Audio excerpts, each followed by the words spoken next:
I am going to make a bag with a very special piece of fabric.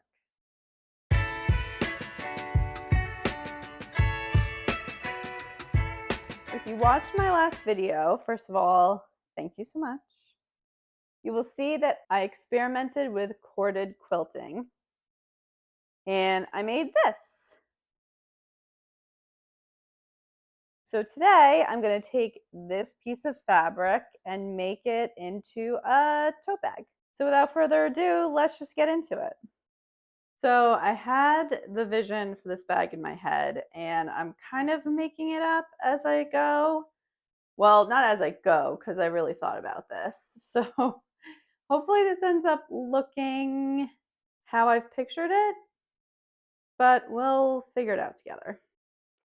This bag consists of two larger rectangles, one which will be my corded quilting fabric piece, two narrow rectangle sides, a narrow rectangle bottom, two straps, and then 160 inches of bias tape. And this will cover all the seams, which will be on the outside. Okay, so I have my corded quilting piece. I have already attached a medium weight interfacing to all of my pieces because I want it to be a stiffer bag than just like a regular cotton tote bag. So this is going to be the front piece. This is the back piece with the interfacing. This is the bottom piece. These are the two side pieces. I have strap pieces, and then this is all the bias tape pieces. So my idea is to make a kind of boxy rectangular bag. And I wanted to do the lining in blue, but I didn't have enough fabric because the bias tape took up so much fabric. So I'm going to end up lining it in white. And hopefully I won't get too dirty, and the lining should be fine in white. Yes, can I help you? You want to help me?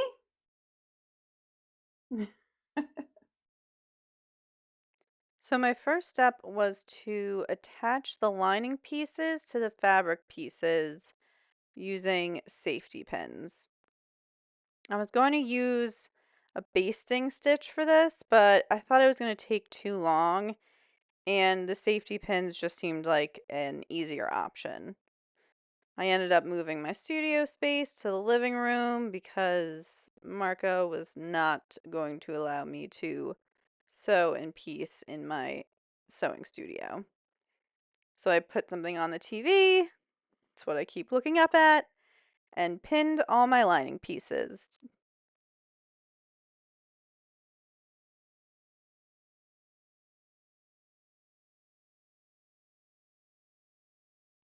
Next, I prepared my strap pieces by folding it in half, ironing it, folding to that center crease on one side, and then the other side, and then folding that in half. And I ended up doing this for all my bias tape pieces as well, since I was already doing it.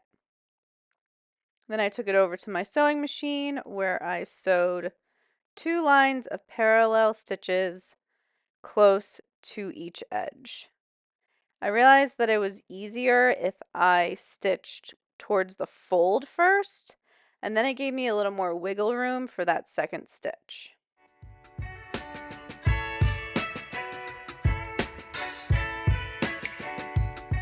So my audio was a little weird on here because I didn't remove the mic piece.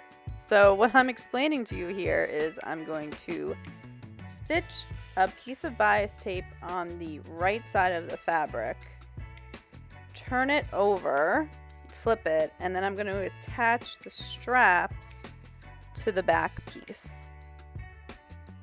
Then once the straps are attached, I'm going to go over and sew to secure the straps facing up.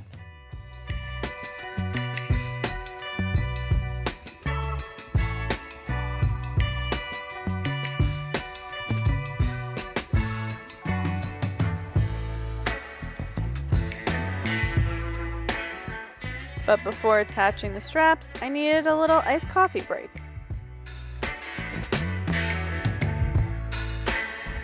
Okay, so I have pinned, well, I sewed the bias tape, flipped it over, pinned my straps, making sure not to twist them.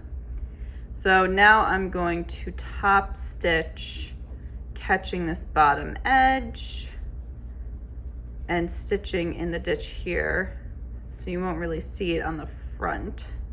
Well, now I'm thinking, because then I'm gonna flip these up and stitch them. So maybe it's okay if you see it here. Maybe I will do it a little further in.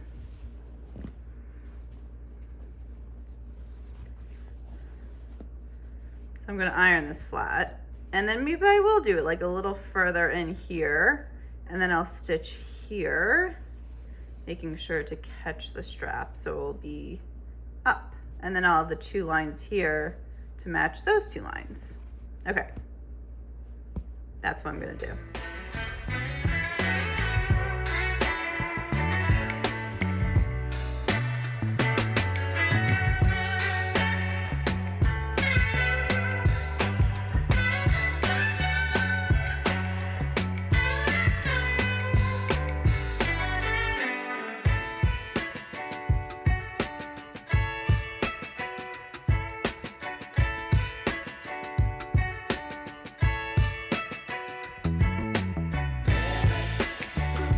Okay, next up, I want to talk through what I'm thinking for this bag, because I'm about to do like a weird order of operations, and I kind of want to explain why. So I want this bag to have the side bias tape like the outside piece. So that means I need to attach the bottom piece. Hold on. Attach the bottom piece to the front, the back, and both sides. Add the bias tape, and then lastly, add the tape to all 4 sides. Like I said, I've gone over this in my head. I think this will work if I leave about 1/2 inch on each side in order to then go back and add the bias tape. So I'm going to start pinning. I switched to clips because the fabric was getting very thick at this point. And as I was putting the clips on, I realized, no, it's not right sides together. It's wrong sides together because I want my seam to be on the outside. So thank goodness I realized this before I started sewing.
I recorded this without talking to, which is kind of weird, but I attached the bias tape on the top of the 2 sides.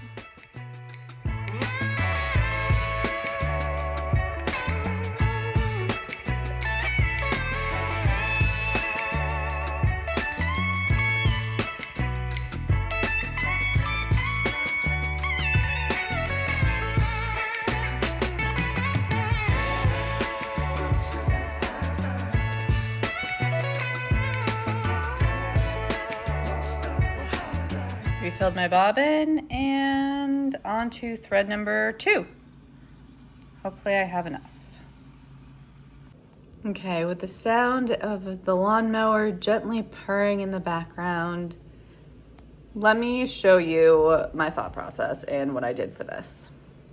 Okay, I have my one side on, and I'm just not fully attaching the corners because I'm gonna add my bias tape around the bottom, and then I want my side piece to come down and it's gonna sew over it. So right now my corners are open, but once I start attaching the bias tape, they'll close up. Does that make sense? Let's keep going and it will make sense, hopefully. So then I went to work attaching the other side to the bottom and the 2 larger rectangle sides. Yeah.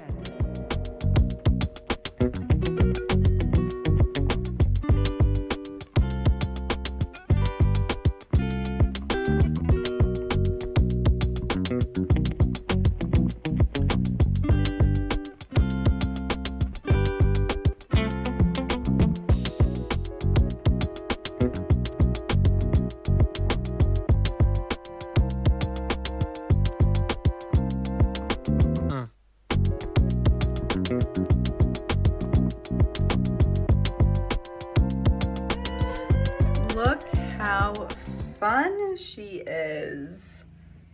This is coming out exactly how I pictured it. This is so exciting. I'm like almost done. That was so fast.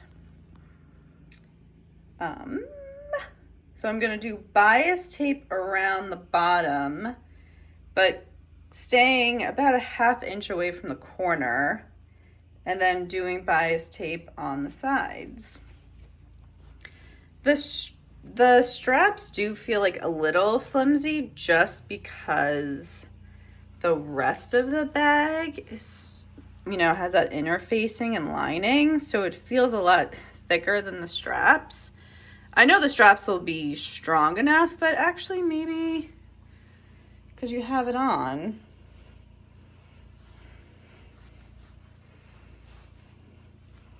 it's better, not to have such thick straps. I mean, it is what it is now, so. Ooh, this is so cute. All right, let's finish her up. To attach the bias tape, I sewed on the right side of all 4 sides, and then I went through, ironed it, flipped it over, and then tried to stitch in the ditch or sew in the seam in order to hide those stitches on the right side.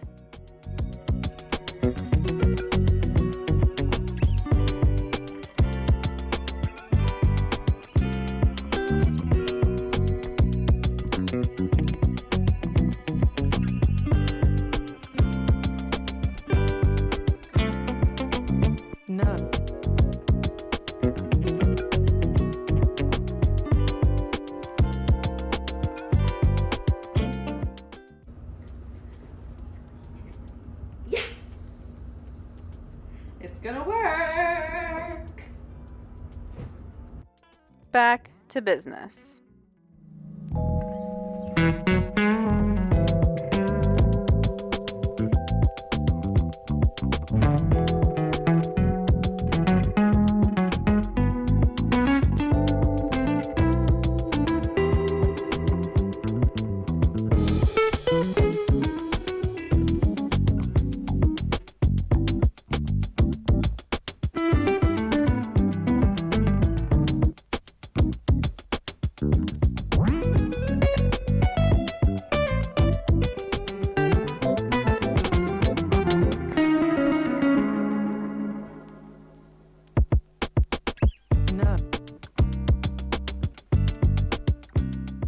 It's looking pretty good. Upon inspection, there was one little section at the bottom but I didn't catch the other side of the bias, so I just went and redid that little section. And then the last step is to attach the bias tape to the sides of the bag. I left the tape a little longer on each side because I'm going to tuck those in when I sew to make sure that there are no raw edges at the end of those seams. Yeah.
No.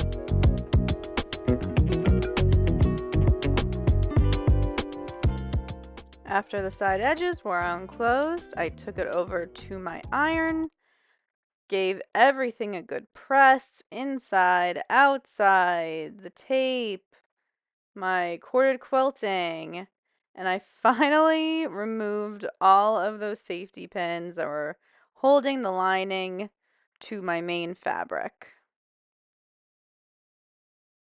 And after removing what seemed like 75 safety pins, my bag was complete.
Is it a few days later and I'm wearing the same outfit?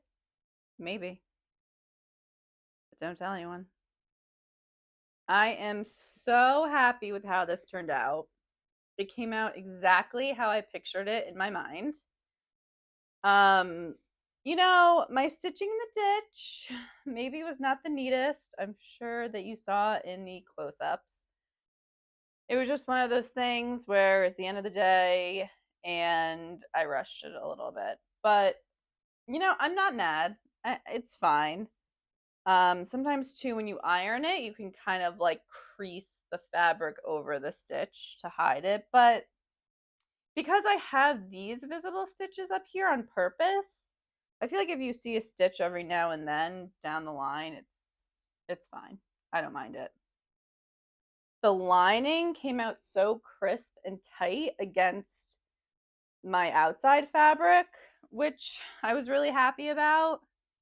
And I just think this pattern looks so cool and different on this bag.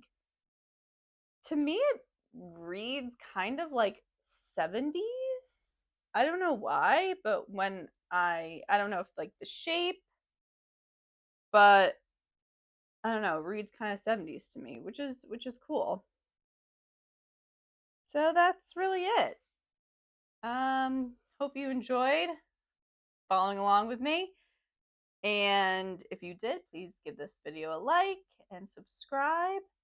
And I will see you on my next sewing adventure. Bye.